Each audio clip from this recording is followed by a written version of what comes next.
les choses qui fonctionnaient avant, même il y a encore 6 mois, 1 an, c'est plus le cas. En fait, on arrive vraiment à une situation où la durée de vie d'un playbook.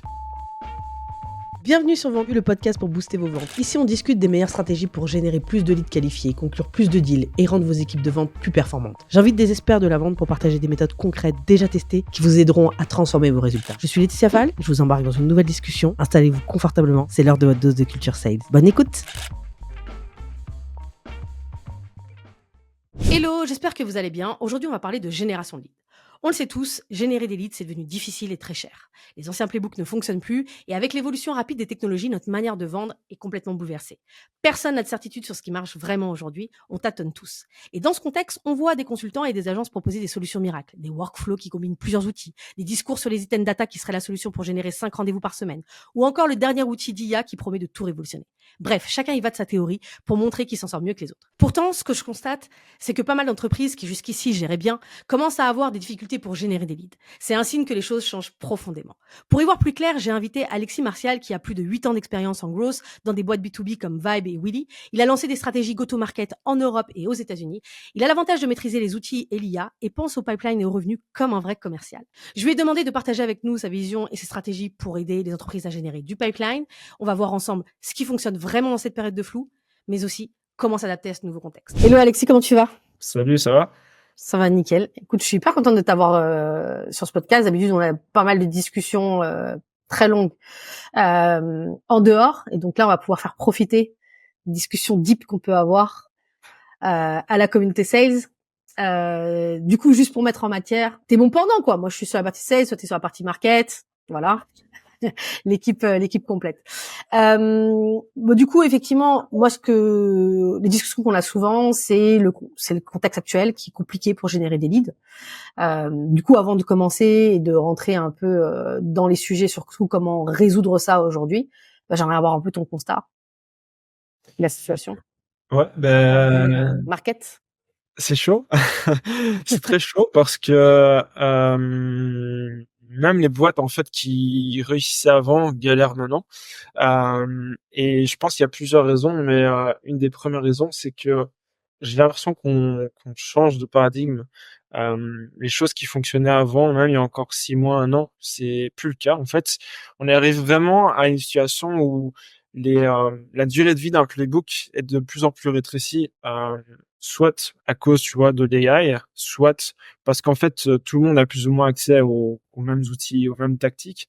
Et ce qui fait que aujourd'hui, en fait, faire un copier-coller d'un truc t'as vu qui fonctionnait bien chez ton voisin, ça va pas le faire. Ça va pas le faire et donc je pense que pour beaucoup de boîtes, c'est extrêmement compliqué en ce moment.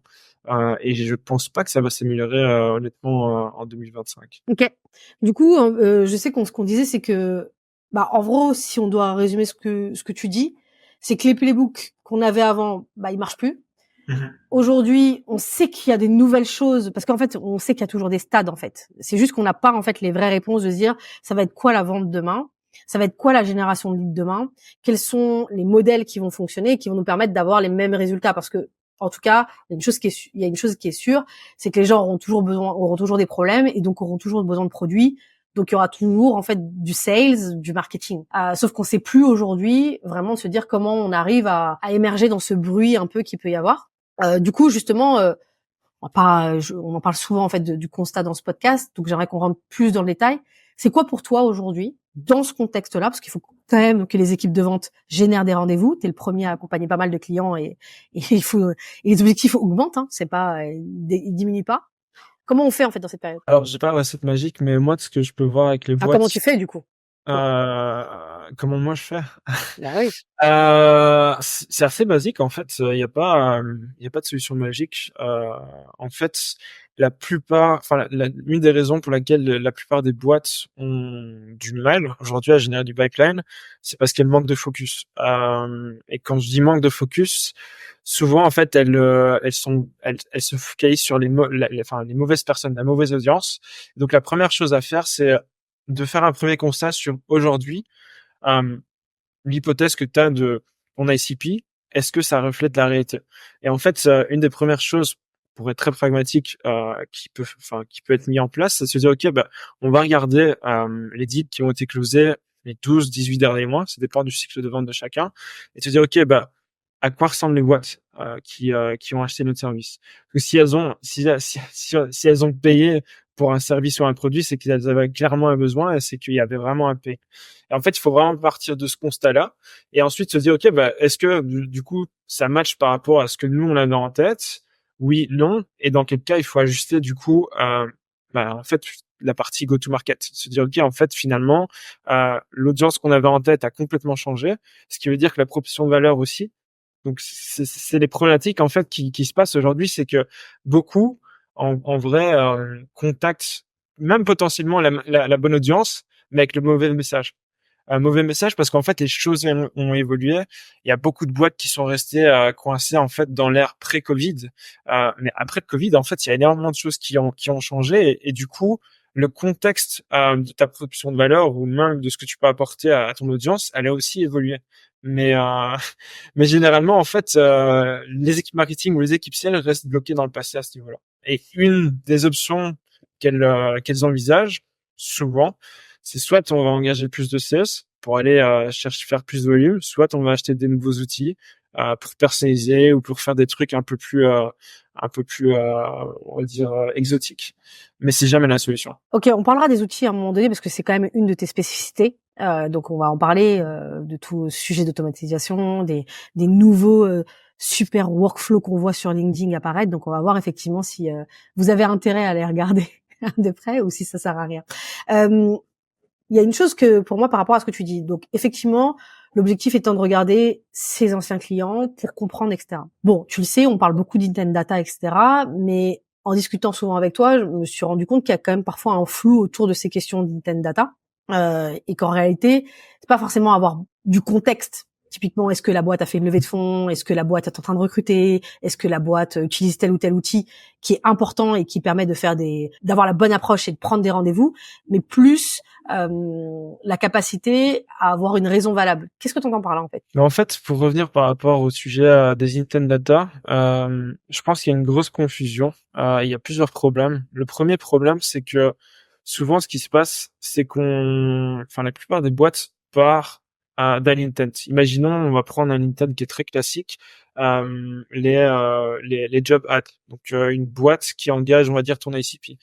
En fait, le problème, c'est que ça peut être un bon intent, mais encore faut-il que cette boîte-là rentre du coup dans ton ICP. Et en fait, la plupart du temps, la majorité des boîtes partent dans l'intent et après filtrent sur les boîtes qui correspondent à leur ciblage ou non. C'est une perte de temps énorme, de un. De deux, bah, tu vas potentiellement payer pour des trucs que t'as pas besoin. Tu vois, donc imaginons que tu as 1000 boîtes, en fait, tu te rends compte qu'il y en a que 10 qui sont dans le fit et en fait, il y en a 5 qui sont déjà dans le pipe. Bah, c'est déjà une perte de temps et d'argent. Et le deuxième problème qui se passe, c'est au niveau d'orchestration. Comment est-ce que tu fais pour détecter un intent, l'ingérer et puis après le passer du coup à tes équipes sales pour qu'ils prennent action. Pour avoir travaillé avec beaucoup d'équipes sales, je sais que par expérience, souvent ça ne fonctionne pas. Ça ne fonctionne pas. Pourquoi? Parce que le marketeur, le growth va faire sa petite recette magique et va lui dire voilà tiens c'est un lead qui est hyper qualifié, vas-y travaille-le. Il suffit qu'il y ait un ou deux faux positifs et il perd le momentum. Donc du coup tu perds la relation avec les équipes sales et en fait tu te retrouves dans une situation où finalement les gens travaillent chacun de leur côté et pourtant tu payes pour des outils, tu payes pour des personnes. Quand tu Et dis c'est quoi le faux positif, je sais pas forcément. pardon, excuse-moi. Le faux positif, c'est de se dire, par exemple, imaginons, je vais prendre un autre LinkedIn qui est très en vogue sur Garley sur LinkedIn. C'est un outil ou une tech qu'une boîte utilise. Avec un outil, par exemple, comme Bidwiz qui te permet de détecter. En fait, il suffit que ce soit pas le cas. Donc, la boîte en question que tu as détectée et qui utilisait, par exemple, HubSpot, n'utilise pas HubSpot parce que voilà, c'est plus à jour. Bah, t'as l'air con en tant que sales.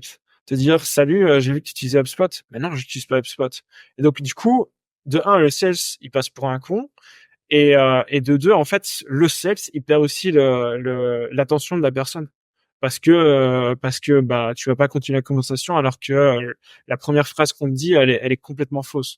Donc tu perds l'attention aussi de l'audience. OK. Du coup, pour toi, en fait, c'est-à-dire que la data est pas suffisamment propre pour se dire qu'on va prendre un intent data hyper précis comme le job, l'outil, etc., etc. Bah, du coup, en fait, tu le fais pas ou en fait, ce que tu recommandes, c'est quand même de le faire, mais de le compléter par autre chose. Enfin, du coup, on fait quoi? Parce qu'en fait, justement, toute la mouvance, c'est de dire qu'aujourd'hui, contacter uniquement des gens sur le fait du secteur, de la taille, etc. Ben, on sait que c'est pas bon. Enfin, ça peut pas marcher. C'est du contexte. Et du coup, quand on pense contexte, on se dit, bah, en fait, avoir utilisé un CRM comme Spot ou utiliser telle technologie ou tel, je sais pas, tel outil, hein, peu importe, c'est un indicateur qui permet d'avoir du contexte et de t'approcher. C'est quoi pour toi alors? Du coup, comment on approche les gens? C'est une bonne question. Je vais juste revenir rapidement sur le problème, on va dire, de l'intent. En fait, en gros, ça va pas être une solution miracle pour aller débloquer des nouvelles conversations. Ça va juste être un mécanisme qui va pouvoir potentiellement augmenter le taux de conversion. Mais tu peux pas te dire, je vais acheter un outil qui me permet de découvrir tel ou tel intent et je vais essayer de l'imbriquer dans moi, ma manière de faire, de fonctionner en tant que sales. Ça ne va pas, tu vois. Il suffit que, bah, ça ne fonctionne pas pour X, Y raison. Je sais pas, moi, le détecter une technologie ou alors même le job ad, ça s'applique pas forcément sur toutes les boîtes. Donc, tu vas finir par payer pour un outil où tu vas pas utiliser à 100%. Ça n'a aucun sens, tu vois. Et donc, je pense que la première chose à faire pour du coup pour répondre à ta question, comment est-ce qu'on peut travailler de manière différente, c'est premièrement, et ça c'est vraiment important, il faut avoir une vision claire sur ton marché total. Donc, le marché total, c'est quoi? C'est imaginons tu vends à des boîtes en France entre 50 et 500 personnes dans X, Y, Z industrie. Donc ça, c'est vraiment les critères de base. Ensuite, tu dis, OK, bon, bah, maintenant, je sais pas moi, 10 000 boîtes. Dans ces 10 000 boîtes, comment est-ce qu'on peut, du coup, prioriser les efforts et pas juste contacter une boîte après l'autre sans savoir s'il y a un besoin ou non.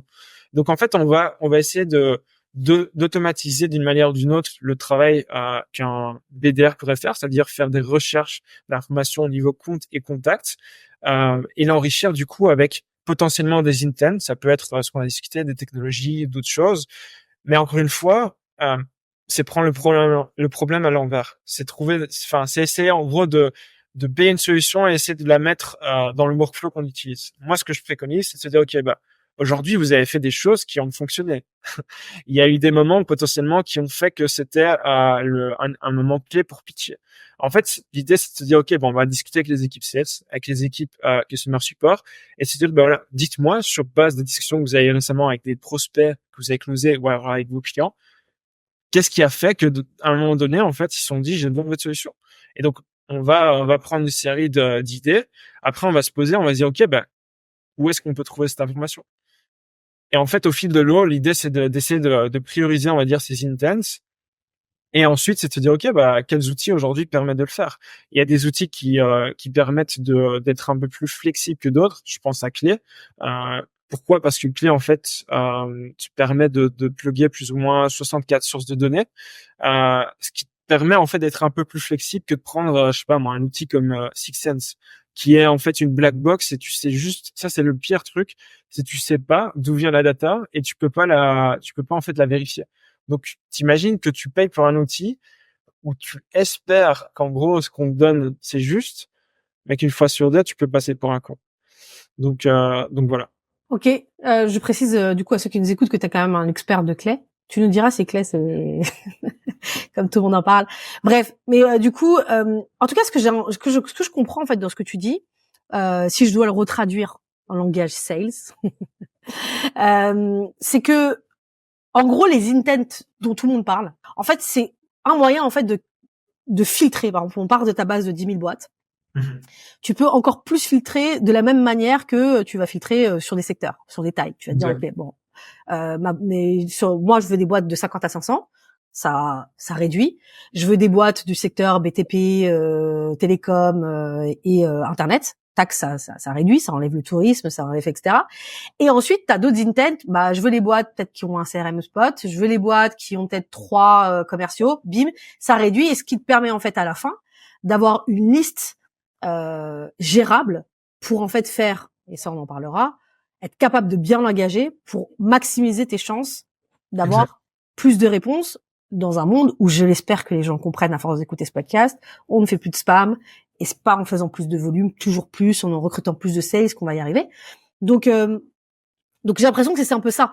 Et c'est pas du tout le fait d'utiliser les LinkedIn pour travailler ces approches, ça peut, mais que toi, ce que tu dis, c'est que pour travailler les approches et pour avoir des raisons valables d'approcher un prospect, et parce qu'effectivement, c'est pas une raison valable d'avoir son numéro de téléphone et son adresse mail, il faut discuter, il faut vraiment le combo sales et marketing et se mettre d'accord, sales, marketing, même customer success manager, et se Ouais. mettre d'accord sur quels sont les éléments qui font qu'à ce moment-là, c'est le bon moment et j'ai le bon message pour pouvoir les attaquer. C'est ça que tu Exact. dis? En gros, ça te permet vraiment d'ajuster ton pitch commercial selon le contexte de la boîte ou de la personne.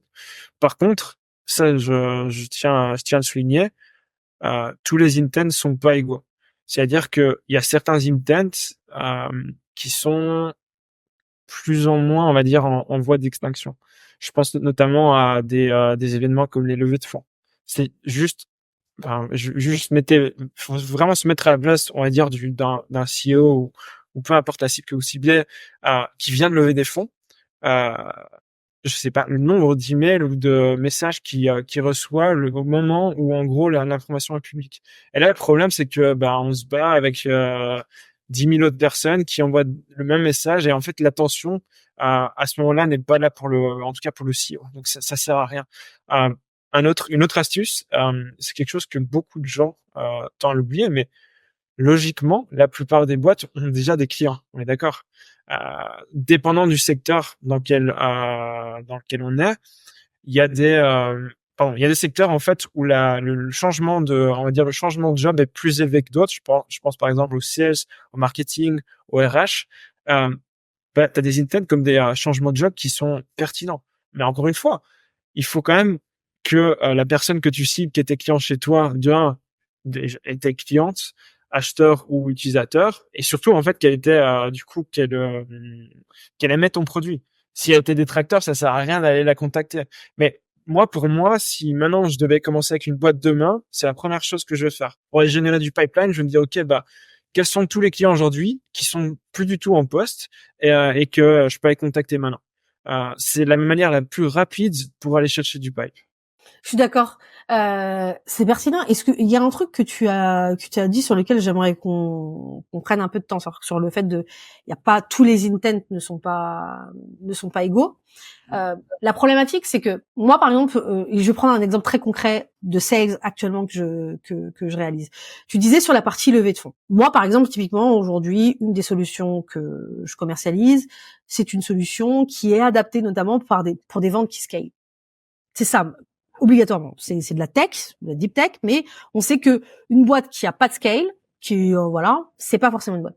Donc, si je comprends bien, c'est un critère qui me permet de, encore une fois, réduire mon scope, mais c'est pas un critère qui va me permettre de pouvoir dire, écoutez, comme vous levez des fonds, etc. Et je trouve ça pertinent parce que, justement, le travail que j'ai fait, c'est que je me suis rendu compte en faisant du call que toutes les boîtes qui avaient fait, globalement, je ciblais les boîtes qui avaient fait des levées de fonds et je me disais 6 mois, 8 mois. Pourquoi? Parce que j'ai aussi fondé une boîte et je sais que globalement, quand t'as une nouveauté, t'as vraiment pas envie. Le dernier truc que t'as envie, c'est qu'on te contacte parce que t'as des choses Ouais. à mettre en place, etc. Mais du coup, en fait, je me rendais compte en faisant les calls que ça prenait pas en fait. C'est l'argument de dire vous avez levé des fonds, donc vous avez probablement c'est le genre de sujet. Bon voilà. Et en fait, d'ailleurs, je l'ai fait parce que je commençais à prendre en main cette boîte. Et donc tu vois, c'est le premier truc que tu fais, mais tu te rends vite compte que ça marche pas. Et donc moi, une chose que je fais, c'est que généralement, j'appelle des gens que je connais de ma target. Donc là, en l'occurrence, c'était des CTO. Donc j'ai travaillé pendant longtemps à Epitech. Donc j'ai parlé avec un certain nombre de CTO en disant, OK, moi, mon produit, il s'adresse à des boîtes comme ça, il permet de faire ça, c'est ça les bénéfices. À quel moment tu ouvres mes mails? Et tu vois, le type il m'a répondu un truc, il m'a dit, franchement, moi je suis en levée de fonds, faut même pas m'écrire. Parce que le nombre de mails que j'ai eu, en fait, qui m'a dit, etc., c'est même pas la peine. Par contre, que ce soit un de tes critères pour éliminer tel type de boîte qui, à mon avis, n'auront pas besoin de toi, tel type de boîte qui n'auront pas besoin de toi, ou ma boîte d'avant où j'étais dans telle configuration où j'avais pas besoin de toi, oui, mais me contacte pas sur cette base-là. Et ça, je trouve que c'est important de le dire parce que c'est qu'en fait tous les intents ne sont pas un argument pour pouvoir en fait approcher les gens. Et ça me permet d'aller sur ma question suivante, la question de l'engagement. Comment tu préconises justement d'engager les gens, puis après on parlera plus du message et après des outils. Si je peux juste me permettre, Bien sûr, permets-toi. avant de répondre à cette question, juste donner un exemple qui est plus ou moins pertinent. J'ai travaillé récemment avec une boîte qui vise en gros les startups en croissance. En tout cas, c'était l'hypothèse de base. C'est-à-dire, ok, en fait, les boîtes tech en croissance, elles ont besoin de notre service parce que X, Y, Z, tu vois. Et donc on s'est dit, ok, ben on va aller récupérer du coup toutes les boîtes tech, c'était au UK, toutes les boîtes tech au UK entre X et Y personnes et qui ont levé des fonds, par exemple les 2-3 dernières années. Donc on va dire un terme, ça n'a pas fonctionné. Pourtant on avait un message pertinent, pourtant on a personnalisé le truc, on l'a mis dans la nuit. Et en fait on a essayé autre chose. On va dire on a changé l'offre. Le but c'était vraiment de pousser, on va dire, des meetings. C'était assez agressif. Donc en gros on a dit voilà, on est prêt pas à payer, mais en gros il y avait une espèce d'échange qui poussait quand même les gens à prendre le meeting. Ce qui s'est passé, c'est qu'on a réussi à avoir beaucoup plus de réponses. Et en fait, durant ces meetings, on a pu comprendre que c'était pas forcément le bon moment. Tu vois, parce qu'elles ont levé des fonds, peu importe. C'était vraiment pas le intent le plus adéquat. Par contre, en fait, vu que le service qui était vendu, en gros, c'était, ils mettaient à disposition des device tech, tu vois, du genre des laptops, des iPhones, etc. Donc, en gros, au lieu de les acheter, tu les loues. D'accord? C'est du leasing Ouais. de device tech. Alors, en gros, ce qui s'est passé, c'est que on s'est rendu compte que tu avais un changement tous les 3 ans de l'environnement des device tech. Et en fait, cette donnée, elle est facilement, c'est un proxy, le proxy que tu peux utiliser, c'est de te dire, OK, bah, imaginons que tu aies créé ta boîte en 2021, bah, tu sais qu'en 2024, potentiellement, il va y avoir un turnover au niveau des devices à changer. Et cette donnée, elle est publique, tu vois. Et donc, ce qu'on a fait, c'est que on a refait le même exercice, on a repris les boîtes tech, mais au lieu de prendre l'intent, entre guillemets, levée de fonds, etc., on a pris date de création. D'accord. Et en fonction de ça, ben on a calculé, on a fait un calcul, tu vois, de dire entre 2024 versus la creation date, est-ce il y a une probabilité haute ou basse que ils aient besoin du service en question maintenant. Ça a tout changé. Ça a complètement changé. C'était vachement plus facile à convertir les gens que de base partir sur un thème qui est plus ou moins populaire, qui est la levée de fonds. Donc voilà, je vais juste te donner un exemple. C'est super exemple. Super. En fait, c'est super exemple parce que du coup, ça permet en fait de ce que je retiens moi, à la fois pour moi, mais aussi également, je pense, pour ceux qui ont des problématiques de ciblage, de génération de leads, c'est qu'en fait, il faut se creuser la tête aussi également pour aller chercher des intents et pour aussi avoir des intents qui ressemblent pas à ceux de tout le monde en fait. C'est-à-dire qu'il y a ceux qui sont courants mais qui vous permettent en fait, j'ai envie de dire, c'est un peu quand on est sur Sales Navigator. Tu mets tes filtres et du coup tu passes de 30K à allez 1000 boîtes et du coup ça te permet en fait de pouvoir ensuite affiner. Mais dedans, va falloir que tu te creuses et du coup le seul moyen, c'est toujours la même, on revient toujours, c'est d'étudier ses clients et donc du coup de s'appuyer sur les sales et sur la partie CSM. Du coup ça me permet de rebondir. Finalement, j'allais parler d'engagement, mais j'aimerais bien plutôt qu'on parle d'un sujet dont on parle souvent et qui fait le lien, c'est justement le fait que on a dans le ciblage, généralement, soit dans les équipes qui fonctionnent bien, c'est le market qui s'en occupe, souvent, quand il y a une équipe market. Si c'est pas le cas, c'est les sales, et donc on a même des sales qui utilisent des outils, des nouveaux outils comme Clay, etc., etc., et voilà. Pas forcément bien, mais ils s'en servent, ou en tout cas ils essaient de chercher, etc. Du coup, pour toi, justement, c'est ce travail de ciblage-là, au-delà d'aller prendre ses clients des 12 derniers mois, etc. Comment on fait, justement, pratiquement, comment toi tu fais ou comment tu recommandes de faire pour que, justement, l'information passe à tel point d'avoir un niveau de connaissance d'ICP qui soit le maximum. Parce que souvent, ce qu'on voit, c'est que justement, il y a de la perte parce que il y a des gens qui ont un type d'info, d'autres groupes qui ont un type d'info, Et je crois que le pire, c'est les CSM qui ont plein d'infos, mais personne ne leur parle, sauf quand il y a un churn un peu trop élevé et qu'il faut tirer la sonnette d'alarme. Très bonne question. Alors, euh, en fait, on va dire que la source de données, elle va varier selon l'industrie, plutôt selon l'audience que tu vises, tu vois. Mais grosso modo, ce que je recommande, c'est que pour moi aujourd'hui, la database la plus fiable et la plus up-to-date, c'est LinkedIn. C'est LinkedIn, c'est incontestable. Donc moi, ce que je constate, c'est que souvent, même si on fait l'exercice qu'on avait discuté au début de la conversation, qui est tu prends tes deals qui ont été closés, tu analyses des boîtes qui sont dans les CB. Le problème avec ça, c'est que si par exemple tu fais l'analyse au niveau industrie, pose-toi la question de l'information au niveau industrie, elle a été remplie par qui et comment. Tu vois, est-ce que c'était une information qui a été via une database? Est-ce qu'il y a une information en fait qui a été remplie par un CS? Sans jugement, mais je sais que à la hâte, on a souvent tendance à prendre le premier truc qui arrive dans le menu déroulant. Donc, ce qui fait que ça biaise finalement l'analyse. Je travaille beaucoup avec les CS, donc je sais très bien comment ça se passe. Mais grosso modo, tu arrives à cette situation, en fait, tu vas analyser et tu vas te dire, OK, en fait, c'est ça mon ICP, alors que ça n'est pas forcément. Donc, moi, je pense que la bonne pratique à avoir, c'est de se dire, tu reprends, du coup, les deals que tu as closés. Idéalement, tu as la page LinkedIn de la boîte et tu regardes, en fait, comment est-ce que LinkedIn le catégorise. D'accord? En fonction de ça, tu vois ta liste de, je passe 100 boîtes, et tu dis, en fait, tu te rends compte que l'industrie qui revient le plus, c'est pas X, elle est catégorisée comme une Y dans ces navigateurs.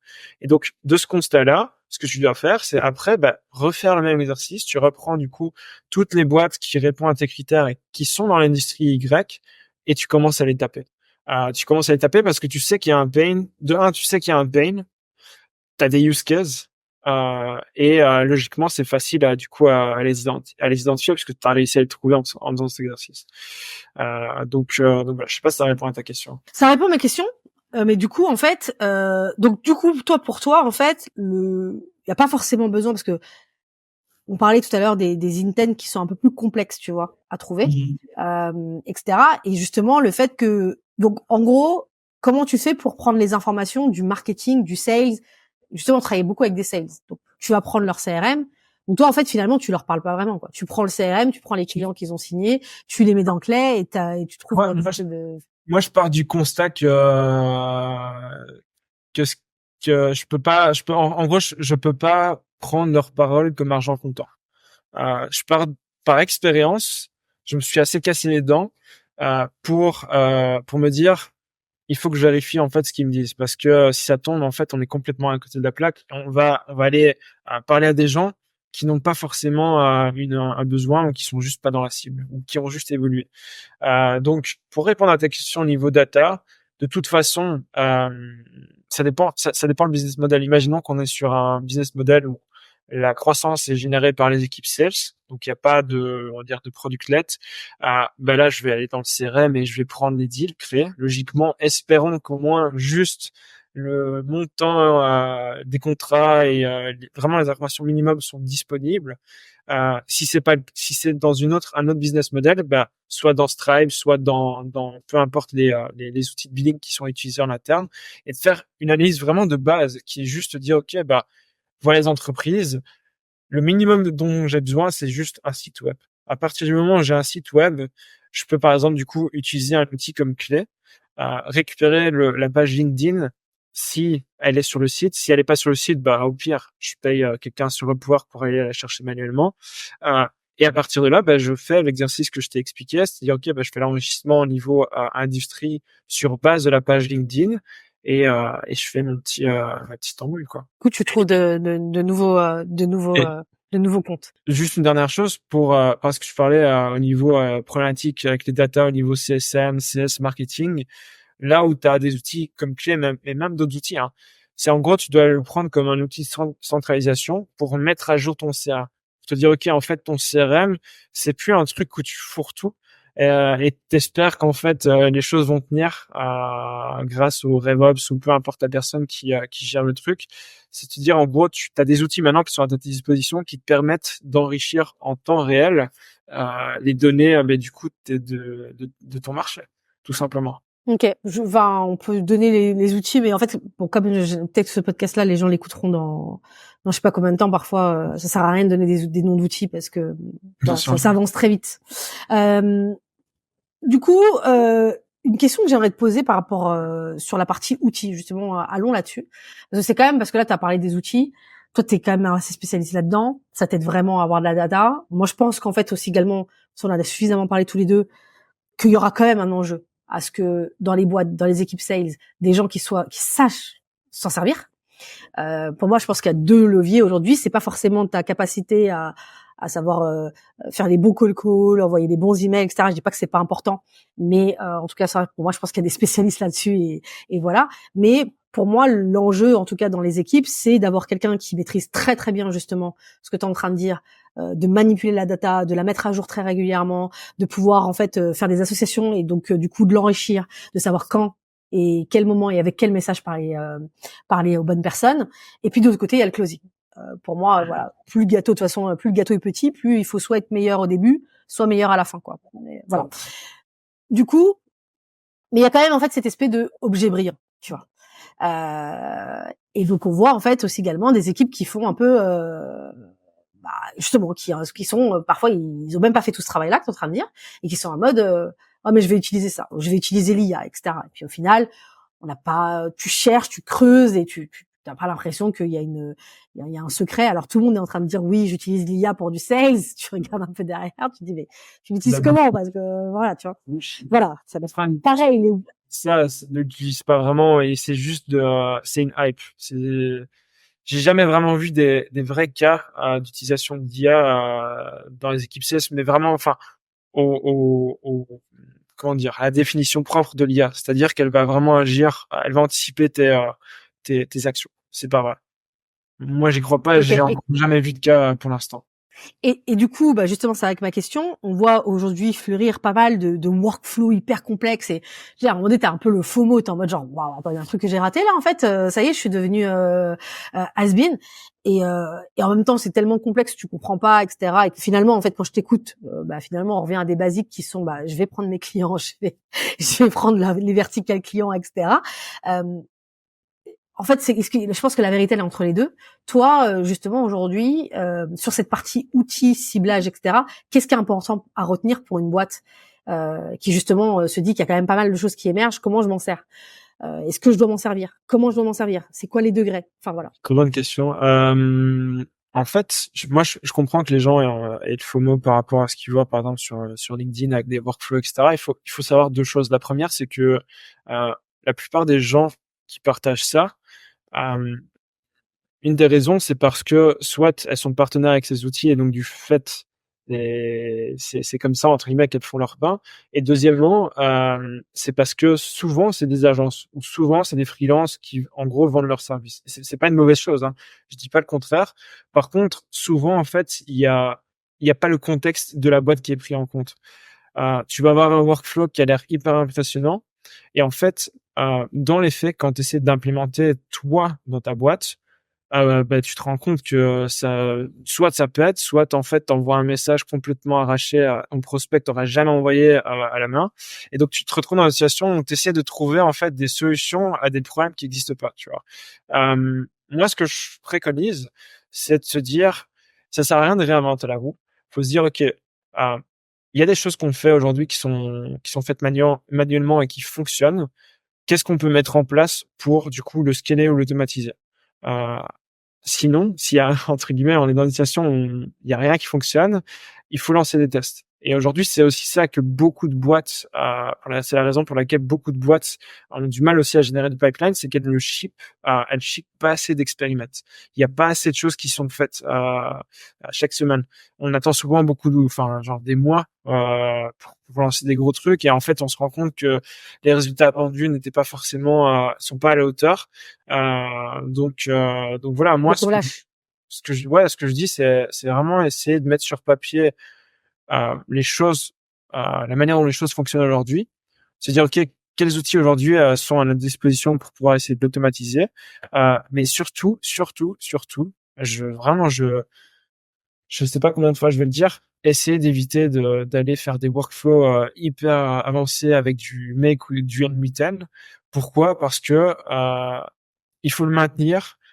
Si on n'a pas quelqu'un en interne, si ça pète, bah si t'es dépendant en fait d'un freelance ou d'une agence qui le fait, bah si la personne ne travaille, enfin l'agence ne travaille plus avec toi, qu'est-ce que tu fais? Tu te retrouves en fait avec un système qui est inexploitable et du coup bah tu reviens à la situation de départ qui est faire les choses manuellement. Donc voilà, il faut vraiment essayer de mettre sur papier et puis après te dire petit à petit comment est-ce qu'on peut scaler la chose. En fait, il y a ce sujet-là, tu vois, de multiplication des outils. C'est-à-dire qu'aujourd'hui, tu vois, voilà, ce que tu dis, c'est sur la partie workflow.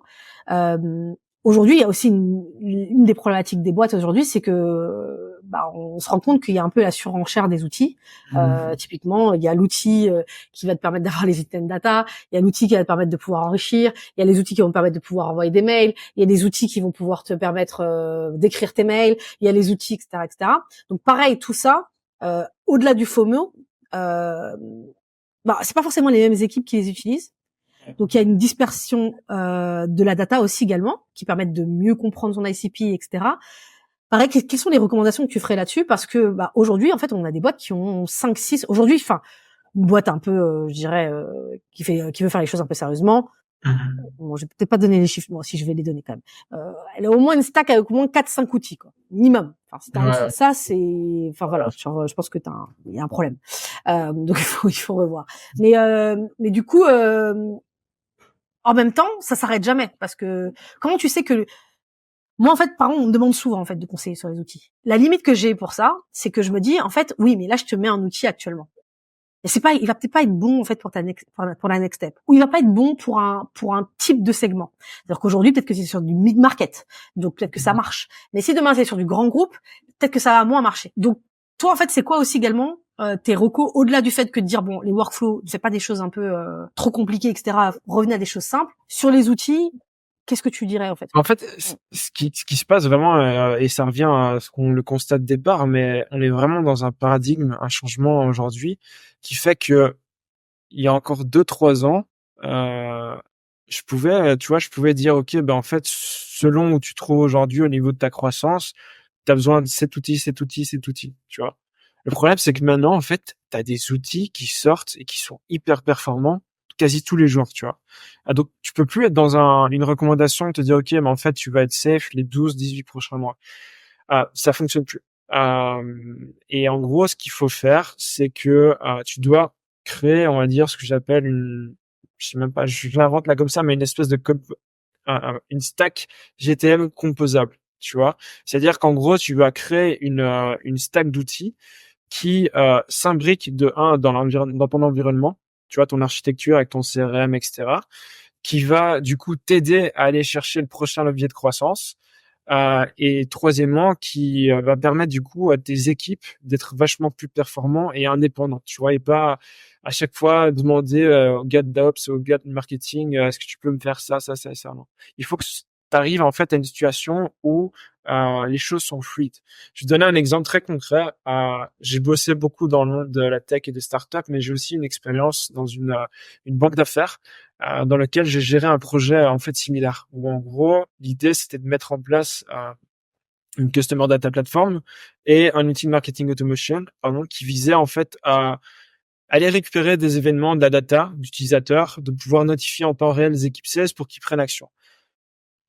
Avec cette expérience, en fait, ce que je me suis rendu compte, c'est que j'ai eu le même constat, c'est que je savais pas du tout quel outil prioriser, tu vois. Et donc, ce qu'on a fait, et c'est ce que je préconise aussi maintenant, c'est tu pars de ton constat actuel. Tu dis, OK, voilà comment on travaille, voilà les problèmes. Ensuite, c'est de te dire, OK, bah, partons d'un espèce de proof of concept. On part sur 3-4 mois, OK. On va tester les choses avec différentes solutions. Et au bout des 3-4 mois, il faut qu'on arrive à une situation où on puisse valider, en fait, la stack. Et se dire, OK, bah, cette stack-là, elle va nous permettre d'aller chercher des prochains leviers de croissance. Et il faut toujours prendre en compte, se dire, OK, bah, quel est le niveau d'activité que tu vas devoir générer, tu vois, au niveau sales, au niveau marketing? Est-ce qu'il y a, je sais pas, des nouvelles personnes qui vont être engagées, du coup, des deux côtés? Parce que tu vois, ces informations, elles sont hyper cruciales dans le choix que tu vas faire. Si par exemple t'es une startup, ça sert à rien d'aller dépenser plus de 30K pour un outil comme Gong ou Outreach. Ça n'a aucun sens, tu vois. C'est pas ce que tu as besoin à ce niveau-ci. Il faut que tu restes, il faut que tu restes assez lean et assez flexible. Tu peux encore te permettre de faire des actions plus ou moins manuelles. Mais une fois que tu commences à scaler, tu passes, je sais pas, 5, 10, 15, 20 sales, ben, les enjeux sont différents. Tu as des problèmes de process, de système, et il faut que tu aies un truc en place, une stack qui te permet de fluidifier toutes ces activités. Mais souvent, en fait, tu as les problèmes de data. Donc, entre, je sais pas moi, entre un HubSpot et un autre outil, alors du coup, on essaie de faire des solutions de bricolage avec un Zapier ou un Make, et ça pète, et en fait, ça frustre tout le monde, tu vois. Je dis, encore une fois, hein, je suis pas contre Make ou Zapier. Je pense que c'est des très bons outils quand tu veux être assez flexible, mais au moment où tu scales, ça commence à être un problème. Hyper intéressant. Il y a un truc que moi, en fait, en t'entendant parler, il y a un truc qui est un peu contre-intuitif par rapport à tout ce qu'on a pu je raccorde en fait ce qu'on est en train de se dire là maintenant avec le début de la discussion.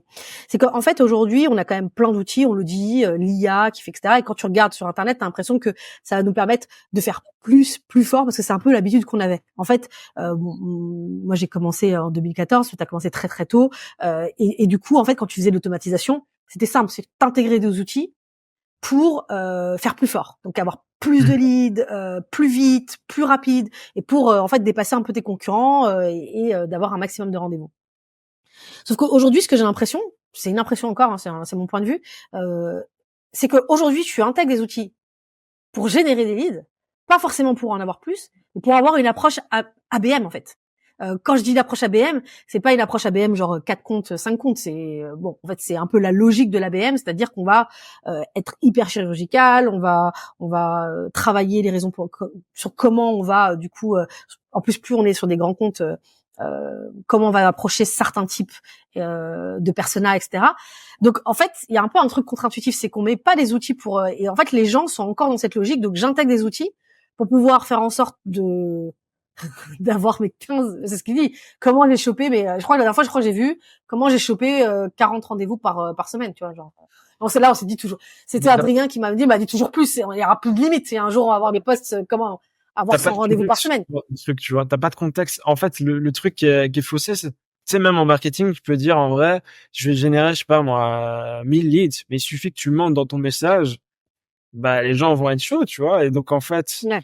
ouais, dans les faits, t'as généré 1000 leads, mais après, dans ton pipe, ça s'est converti en quoi, tu vois. C'est ça Voilà, le problème. c'est ça C'est ça à chaque fois le qui nous problème. C'est intéresse. le manque de contexte. Il faut pas, il y a pas de recette magique. La réalité, c'est qu'il y a pas de recette magique. Si il suffisait de faire, d'imbriquer deux, trois outils pour générer des leads en automatique, je pense que ce serait pas aussi dur pour la plupart des boîtes aujourd'hui. C'est ça la réalité. Donc, moi, Mais j'y du crois coup, pas. en fait, tu penses pas qu'il y a un changement quand même de mindset à avoir en disant que l'objectif, en fait, de mettre des outils, c'est de savoir, en fait, exactement à qui tu vas parler, et donc d'être encore plus chirurgical et de perdre le moins de temps possible, d'avoir moins de pertes dans ton pipeline, parce que on parle souvent, en fait, du début du funnel, mais aussi c'est à la fin. C'est-à-dire que c'est bien d'avoir beaucoup de rendez-vous, mais si tu les perds parce que, en fait, c'est pas les bons leads, bah, du coup, tu fais perdre du temps aux commerciaux qui font le R1, le R2, etc. Mais à la fin, il y a un truc qui pète. Donc, c'est pour ça que le ciblage, c'est aussi important à la fois pour le marketing dans sa génération de leads et ses objectifs, mais c'est aussi important dans la conversion, ça a un impact. Donc, est-ce que tu penses pas qu'aujourd'hui, finalement, il faut aussi également changer un peu de mindset, de se dire, OK, là, tu vas pas mettre des outils pour avoir plus. Ça, oublie cette idée-là à partir de maintenant. Peut-être que je dirais n'importe quoi, hein. Mais là, tu vas mettre des outils pour faire beaucoup mieux. C'est-à-dire de toute la perte de temps, parfois, quand on avait des listes de 3000, 4000 boîtes, élimine les 3000 boîtes et focus-toi sur les 1000 boîtes avec le marketing à faire le bon travail. Toi, en tant que sales, tu vas te concentrer sur les deals les plus stylés, là où il y a de l'enjeu, et le marketing va faire enfin du marketing, ça c'est une petite balle perdue, et va vendre du coup à ces petits, au small business et au mid-market. Qu'est-ce que t'en penses de ça? Je suis d'accord. Je pense que aujourd'hui, comme tu l'as dit, c'est la concurrence est vraiment de plus en plus hardcore. Donc la réalité, c'est que tu vas plus te partager une part de gâteau, ça va être la croûte, tu vois. Et donc tu dois être réaliste par rapport à ça. Et le truc, c'est que aujourd'hui, si tu veux gagner, en fait, les outils, c'est juste une manière d'accélérer, en fait, des choses qui fonctionnent, tu vois. Ça va pas être le truc qui va t'aider à trouver la solution. Ça va juste, en gros, être une extension, on va dire, de ton bras ou peu importe ce que tu utilises pour travailler. Euh, Avant, en fait, avant l'avènement d'outils comme Clay ou même d'autres choses, enfin des outils d'AI, t'avais pas cette possibilité en fait d'avoir des conversations one-one avec les boîtes ou les contacts. Tu vois, ça restait très générique. Tu pouvais faire du ciblage au niveau industrie et faire deux trois trucs et encore il y avait certaines personnes qui arrivaient à bricoler des trucs et être un peu plus personnalisés, mais ça s'arrêtait là. Tu vois. Aujourd'hui, en fait, t'as la possibilité d'avoir vraiment ces conversations. Donc on passe d'une ère de one to many à one to one. Et la réalité, c'est que ça va dépendre aussi, tu vois, de l'audience que tu cibles, mais les gens sont de plus en plus exigeants quand tu les contactes. Pourquoi? C'est très simple. À cause de l'IA, ça donne l'opportunité entre guillemets à n'importe qui d'envoyer des emails à scale. Donc souvent, c'est des gens qui n'ont pas forcément beaucoup d'expérience business. Et donc, ce qui fait que les inbox de tes prospects, ils sont de plus en plus, c'est de plus en plus bruyant. Et donc, voilà, tu vois, le constat, il est là. Donc, si t'arrives pas à faire ça, ben, ça va être très dur, là, en 2025, et pour aller chercher les leviers de croissance, tu vois. La réalité, elle est là. Et engager plus de cess, ça va pas du tout être ta solution. Super, franchement trop bien. J'aimerais qu'on finisse un peu la conversation en fait sur une discussion off qu'on a pu avoir, mais qui a un cas du lien qui est pas directement lié aux outils, mais plutôt au type de team qui est aujourd'hui, le type de profil qu'il y a actuellement dans les boîtes. Et il y a un truc que t'as commencé à réfléchir, c'est de dire en fait aujourd'hui, en fait, on n'a pas forcément les bonnes personnes dans les équipes pour faire face aux enjeux qu'on a sur la génération de leads. Est-ce que tu as envie de partager ça, notamment par rapport à l'aune de ce que tu vois dans les boîtes actuelles? Ouais, bien sûr. Moi, ce que j'ai constaté, c'est que jusqu'il y a peut-être un an et demi, on était beaucoup dans une ère où on essayait de faire beaucoup de volume, de scaler, plus ou moins personnalisé, et donc on avait souvent recours à des profils gros, un peu plus techniques, qui fonctionnaient très bien jusqu'à maintenant. Sauf que le problème qui se pose souvent, c'est que ils font leur petit truc de leur côté, mais non pas forcément on va dire une alliance, on va dire, une collaboration avec les équipes sales. C'est-à-dire que voilà, elles vont te faire un truc, elles vont dire voilà, ça c'est une liste de boîtes qui ont besoin de notre service, crois-moi sur parole. Et en fait, ce qui se passe souvent, c'est que les équipes sales au début, elles vont se dire ok, je vais essayer. Il suffit qu'il y ait un ou deux cas où en fait non, il y a juste l'information est mauvaise, perd le momentum, tu vois. Et donc du coup, commence à y avoir une fracture qui s'opère, premièrement. Et surtout, en fait, aujourd'hui, t'as plus besoin vraiment d'être hyper technique pour arriver à faire les choses qui se faisaient il y a même pas un an, tu vois, au niveau personnalisation, au niveau extraction de la data. Il y a plein d'outils aujourd'hui qui te permettent de le faire. Moi, j'ai vu des BDR qui avaient une appétence technique pour se former là-dessus. Et je pense que ceux, du coup, les BDR et les CS qui arrivent à se former, juste se tenir à jour sur ces sujets-là, bah, ils sont gagnants. À l'avenir, ils vont être gagnants et ils vont remplacer des profils plutôt techniques. Je dis pas qu'ils vont complètement disparaître. Je dis juste que aujourd'hui, c'est plus forcément, on va dire, un avantage concurrentiel d'avoir quelqu'un du côté marketing qui est hyper technique. C'est plus du tout le cas. Donc voilà. Et c'est quoi justement en fait, bah du coup, parce que les gens vont se dire ouais bon bah, ok merci tu nous as dit ça, maintenant c'est cool. C'est quoi le type du coup justement de profil qu'il faudrait avoir en fait pour toi pour justement faire face aux enjeux de lead gen, que ce soit du côté sales, parce que ce que tu es en train de dire c'est que il faut des BDR un peu augmentés. J'aime pas ce terme, mais bon voilà, t'as Ouais. compris. Des BDR qui sont pas juste là dans de la technique de vente, de comment j'essaie de pressuriser, je dis caricatural, mon prospect pour avoir un rendez-vous avec lui en call, mais que ce soit quelqu'un qui ait cette appétence-là de se dire en fait toujours avec ce mindset de qui je contacte, pourquoi je contacte, quelle est la raison pour laquelle je vais le contacter, quelle démarche je vais avoir, est-ce que c'est le bon moment, est-ce que c'est pas le bon moment. Et puis de l'autre côté sur le marketing, je vais pas répondre à ta place parce que j'en sais absolument rien parce que je suis pas sur la partie marketing. Quel profil il faudrait justement pour que ça fitte justement avec ces nouveaux enjeux? Je pense que ça dépend de la maturité de la boîte, mais disons une boîte un peu plus mature, pas forcément une boîte early stage. À mon avis, je le vois sur plusieurs boîtes, c'est que le modèle qui était d'avoir une grosse équipe de BDR et d'avoir des AE, ça révolue, tu vois. C'est juste c'est plus efficace. Et donc du coup, on se retrouve à un modèle euh, comme avant, qui est un modèle full cycle pour les AE. Mais en fait, dans ce cas-là, le mieux à faire, et je dis pas que c'est la solution, mais moi je pense que c'est une hypothèse à privilégier, c'est de se dire ok, bah les AE, vu qu'ils sont en full sales cycle, ils prennent en compte par exemple, tu vois, les tiers 1, donc les très gros comptes. Imaginons que tu es, je sais pas, 50 ou 100 comptes par AE, et ensuite le marketing va arriver en amont pour aller du coup soit s'occuper simplement du tier 3 et tier 2, ou alors se dire ok, ben en gros le tier 2 il reprend aussi du côté AE parce que ils ont cette capacité, mais en gros le marketing en fait doit prendre le relais sur les plus petits comptes. Et les plus petits comptes où tu sais que tu peux faire quelques erreurs parce qu'il n'y a pas forcément trop d'enjeux. Mais pour les profils, ouais, pour moi, ça va être des gens qui sont capables du coup d'utiliser des outils, qui sont capables d'avoir cette connaissance business. Je pense que là, c'est un truc que je vois tout le temps, c'est que les équipes marketing sont complètement déconnectées du marché. Ils parlent jamais ils parlent jamais à leur ICP. Et en fait, du coup, ils se font une idée d'une manière de faire. Ils font des campagnes qui parlent pas du tout le langage de la personne à laquelle ils vendent. Et forcément, t'as pas l'impact espéré.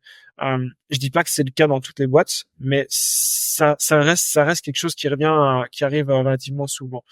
Pour pallier à ce problème, en fait, il faut vraiment considérer en fait l'équipe marketing comme une équipe revenu et se dire, moi, c'est ce que je fais avec les boîtes avec lesquelles je travaille aussi. Parce que ça devrait être à la base en fait. Ouais, mais bon, voilà, c'est une Ouais, question. c'est juste que les boîtes ont fait évoluer ça en autre chose quoi. Mais Ouais, moi, ouais, le marketing. j'essaie d'aller au meeting de review de pipeline pour comprendre, ok, bah, les gars, en fait, aujourd'hui, l'objectif, il est là, on est là. Qu'est-ce qu'on peut faire, tu vois?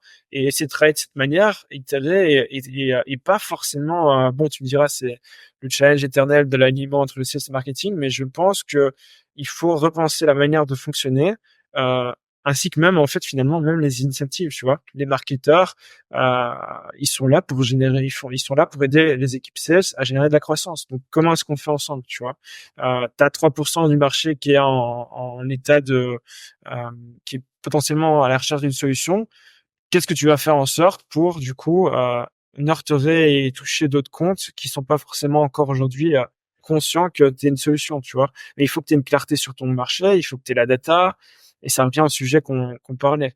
Mais après, encore une fois, je suis peut-être un cas isolé parce que j'essaie en fait de réfléchir comme un sales. Dans toutes les équipes avec lesquelles j'ai bossé, que ce soit pour des sujets d'outbound ou autres, j'essaie vraiment de me dire si maintenant je rejoins l'équipe demain et que je dois chercher du pipeline, bah comment je fais, tu vois. Et il y a que comme ça, si t'arrives à réfléchir comme ça, que tu arrives en fait à prioriser les actions et tu cuts les trucs qui sur papier te semblent prometteurs, mais qui dans la réalité en fait ne le sont pas du tout. Bah, je pense que c'est la meilleure manière de faire. Et puis en fait, en vrai, là, on parle beaucoup des sales, mais bon, c'est juste pour les auditeurs. En fait, en gros, on parle des sales avec un grand S. Donc c'est les AE, mais c'est aussi avec les CSM, parce qu'on en parle très peu. Bah. Moi, j'ai rarement vu des équipes. Ça arrive, et généralement, il n'y a pas de hasard. C'est des équipes qui font des belles croissances. Où t'as le marketing qui parle avec des CSM. Enfin, tu vois, genre autant, tu vois, sales marketing, on a l'impression que ça. Les gens se disent quand même, il faudrait qu'on se parle, et donc ça se parle peut-être une fois le quarter. Mais sur les CSM, peut-être que ça se parle une fois l'année, tu vois, quand il faut redéfinir les objectifs de l'année suivante, tu vois. Donc je trouve ça hyper important de parler du sales avec un grand S, c'est-à-dire aussi également quelqu'un du marketing de savoir pourquoi les boîtes elles churnent, Ouais, pourquoi elles clairement. churnent pas aussi, etc. Donc ça c'est quand même un enjeu. On sait que pour les boîtes, la croissance passe pas que sur de l'acquisition, elle passe aussi également sur de la rétention. Et donc ça vaut le coup aussi également pour le marketing de savoir comment garder des gens engagés qui sont déjà des clients. C'est aussi un enjeu. Je vais juste te donner un dernier exemple, Ouais. ce que je rebondis sur ce que tu viens de me dire là. Il y a quelques années, je bossais dans une boîte, un SaaS, comment dire, qui ciblait du coup, enfin qui avait une cible très particulière. Et en gros, c'était une boîte qui venait de lever des fonds, donc forcément il y a des objectifs ambitieux. J'étais la seule personne à nourrir, c'est un grand mot, mais à travailler avec une équipe de 10-16 qui était répartie entre l'Europe et les States. Je comprenais pas la cible. J'avais la pression, j'avais vraiment beaucoup de pression. Et donc je me suis dit bon bah en fait j'ai pas 36 000 solutions aujourd'hui. Soit je me démerde pour trouver un truc, ou soit bah je vais me faire dégager quoi, tu vois. Et donc en fait ce que j'ai fait c'est que j'ai dit ok bon bah voilà ce que j'ai besoin aujourd'hui. Le problème c'est que je sais pas en fait à qui je m'adresse, je sais pas quels sont leurs problèmes. Est-ce que vous pouvez me donner une liste de clients récents à qui je peux discuter? Et donc j'ai pris pendant 3 semaines, j'ai discuté avec entre 5 et 10 clients pendant une demi-heure, juste pour comprendre, ok, bah qu'est-ce qui s'est passé, et pourquoi, enfin qu'est-ce qui a fait qu'à un moment donné tu aies besoin de la solution, c'est quoi, en gros vraiment creuser comme un espèce de product guide, tu vois.